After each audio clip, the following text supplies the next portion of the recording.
Bonjour à tous, salut les chouchous, bienvenue dans cette nouvelle vidéo dans laquelle je vais vous donner 5 bonnes raisons de jouer au nouveau Pokémon Légende Arceus. Tout d'abord, présentons rapidement le jeu sans trop vous en dire. Le jeu est développé par Game Freak. Il s'agit du nouveau jeu Pokémon sorti dans le monde le 28 janvier 2022 sur Nintendo Switch. Le jeu se déroule dans une époque passée, dans une région qui, sur le papier, semble inédite, la région d'Hisui. Pourquoi sur le papier?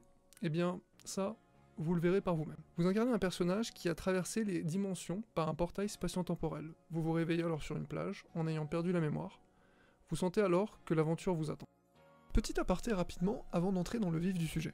Il faut savoir que ce jeu, comme la majorité des jeux Pokémon sortant aujourd'hui, s'adresse à un public acquis et déjà fan de la licence Pokémon. Que ce soit les fans de la première heure tombés dans l'univers grâce au dessin animé, ou les joueurs beaucoup plus jeunes ayant découvert Pokémon avec les jeux plus récents, ce jeu est fait pour vous. Ce jeu s'adresse en priorité aux fans de Pokémon, anciens comme nouveaux. En revanche, si vous n'êtes pas fan de l'univers Pokémon, en tout cas pas plus que cela, restez quand même, qui sait, peut-être que je pourrais bien vous convaincre. Commençons donc tout de suite par notre première raison qui pourrait vous pousser à jouer à ce jeu, et non des moindres, puisqu'il s'agit de cette bonne vieille nostalgie. Ce jeu joue avec ce sentiment dès les premières minutes de jeu. Personnellement, en tant que fan du dessin animé et des jeux, j'ai toujours rêvé de pouvoir devenir dresseur Pokémon. Me balader dans ce monde et rencontrer les Pokémon dans la nature, ou encore voler sur le dos de mes Pokémon préférés. Eh bien ce jeu vous donne cette possibilité. Enfin, il s'agit vraiment du jeu que tout fan de Pokémon de la première heure aurait adoré avoir entre ses mains dans sa jeunesse. De plus, dès les premières minutes de jeu, on retrouve un de nos meilleurs amis d'enfance. Je veux bien sûr parler de Hérissandre. Eh oui, vous avez la possibilité de choisir ce bon vieux Hérissandre pour vous accompagner lors de votre aventure. Rappelez-vous, ce fidèle compagnon qui vous a accompagné lorsque vous parcouriez la région de Johto. D'ailleurs, j'imagine que pour beaucoup d'entre vous, il s'agit de votre starter préféré. Tenez, dites-moi en commentaire quel est votre starter préféré. Pour ma part, j'ai beaucoup de difficultés à choisir entre Gobu et Moustillon. Mais bien que le jeu réveille cette fibre nostalgique, le jeu lui-même n'est pas une copie de vos fameux opus préférés, bien au contraire. Pokémon Légende Arceus apporte un gameplay inédit. Le gameplay est inédit. Votre dresseur est à la merci des Pokémon sauvages. Le monde de Pokémon n'est plus tout beau et tout rose. Les Pokémon vous en veulent et n'hésiteront pas à vous attaquer. Le système de combat a été également partiellement revisité, bien que toujours au tour par tour, on y voit apparaître le style puissant et le style rapide, permettant à vos Pokémon d'attaquer plusieurs fois, mais moins fort, ou alors l'inverse. Le jeu prend place dans une époque lointaine où les Pokémon et les humains ne cohabitent pas encore tout à fait ensemble, il n'y a pas d'arène, très peu de dresseurs, alors les plus grosses menaces sont représentées par des Pokémon appelés Pokémon Barons, et les champions d'arène sont représentés, plutôt remplacés, par des Pokémon Monarques qu'il vous faudra calmer au cours de combats qui vous rappelleront, sans trop pousser la comparaison bien sûr, les combats des RPG récents. Enfin, le jeu offre la possibilité d'une personnalisation totale de vos movesets, de vos différents Pokémon, bien que le jeu apporte nombre de nouvelles attaques, de nombreuses autres ne sont malheureusement pas disponibles. En tant que jeu Pokémon, celui-ci ne déroge pas du tout à la règle. Sa durée de vie est excellente. Ne pensez pas finir le jeu à 100% sans y passer au minimum, disons, 80 bonnes heures. L'histoire principale est assez longue, et le endgame rajoute en bonne partie à sa durée de vie, sans que cela ne paraisse trop forcé ou artificiel. Cela passe par la complétion du Pokédex, ou par la capture de Pokémon légendaires. De nouvelles mises à jour sont d'ailleurs en train d'arriver sur le jeu, comme récemment l'éveil d'Hisui, qui rajoute du contenu pour tous ceux qui ont déjà terminé le jeu.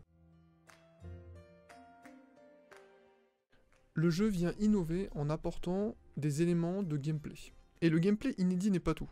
Le jeu ne se contente pas simplement de reprendre le Pokédex, comme il a été établi dans les jeux précédents, et il vient ajouter plusieurs nouveaux Pokémon, ainsi que des formes alternatives endémiques de la région d'Hisui. En plus de cela, le jeu dans son histoire apporte un pan intéressant dans le lore, qui vient compléter le lore de la licence, mais là-dessus je ne vous en dis pas plus, vous en apprendrez davantage une fois que vous aurez terminé l'histoire principale. Pour finir, on peut dire que le jeu apporte un souffle nouveau à la licence Pokémon. L'annonce des nouveaux opus Pokémon Écarlate et Violet, qui devraient arriver en fin d'année 2022, laisse présager que de nombreux éléments innovants présents dans Pokémon Légende Arceus seraient ajoutés à ces nouveaux opus. Un monde ouvert, rempli de Pokémon sauvages, avec lesquels il sera possible d'interagir et que l'on pourra capturer directement. Cela mélangé à la sauce Pokémon classique, avec comme but de devenir maître Pokémon, quoi de plus prometteur?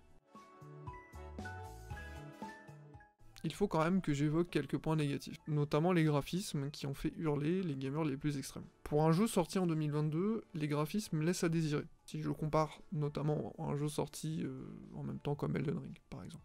Malheureusement, les jeux Nintendo restent limités par les performances de la console. En revanche, ça ne vous fera pas sortir du jeu, vous inquiétez pas, c'est pas choquant vis-à-vis des graphismes enfantins auxquels on est habitué dans les jeux Pokémon. Pour moi, l'un des inconvénients principaux que je pourrais retenir, c'est que l'histoire est assez linéaire, notamment vis-à-vis des missions qui vous sont assignées, et on comprend pas correctement l'enjeu de ces différentes missions. Globalement, il s'agit d'un jeu qui saura parfaitement toucher le fan de Pokémon que vous êtes, ou que vous étiez, et qui apporte un souffle nouveau à la licence. J'attends pour ma part les jeux suivants avec impatience.